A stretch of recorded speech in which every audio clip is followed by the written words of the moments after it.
我来三年就睇去做很多年，睇不同年，睇去啊，明显个借力了吧？种来都没借钱什么，种个点什么包台，这边啊做的啊，啊嘛去大乡人，去哎，没地去你是得得去没村。 那谈这些那村，那提起做吧，啊萝卜不会靠那边没呢，就是个老做吧，个嘞个那头那个搞那个嘞那把个搞那工啊，啊老了做没公司了，就是个老亲啊，个去大乡人去个张总去个张总去，啊你在地下那老村不费没有，个老掉做啊，啊所以说就本通去个那样。 不同迄个，因为做啥应当啦，做很做甚至很弄多呢。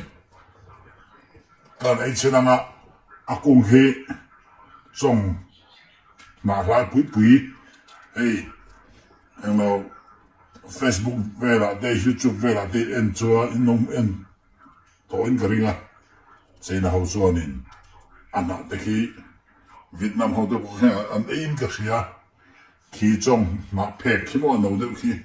Intindihin yan siyempre yung kakilama. RAH niya. Lihi nga lutuk ka man lang. Asong bole. Amahi.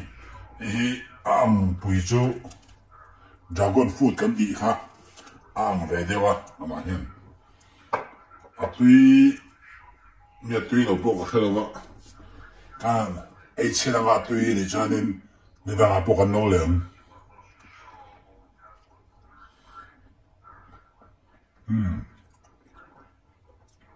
哇哦，哇哦，啊對嘅咪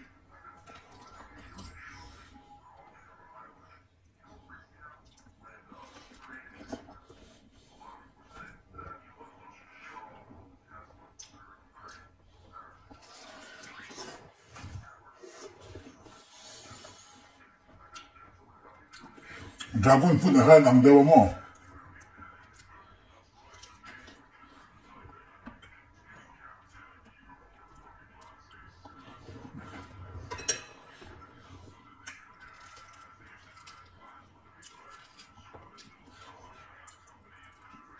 Ako ngayon, kasi Vietnam siya daw zong kung kami malay buibui niya.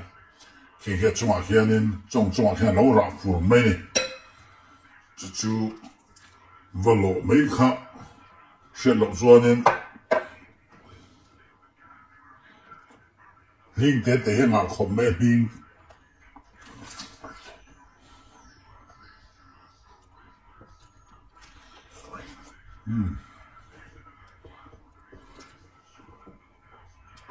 对可没。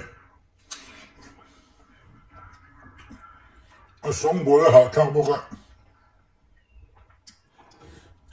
咪喺爽波咧下湯嘅大片嚟得噶。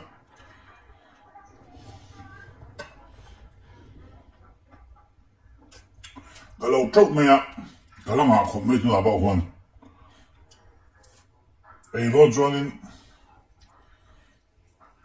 底下呢，原來腿沒腿大呢，腿沒看你咩啊？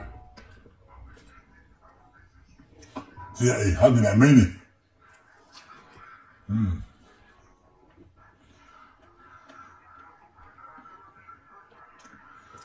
啊，这人可能 dragon food 呢，还能他还没啊。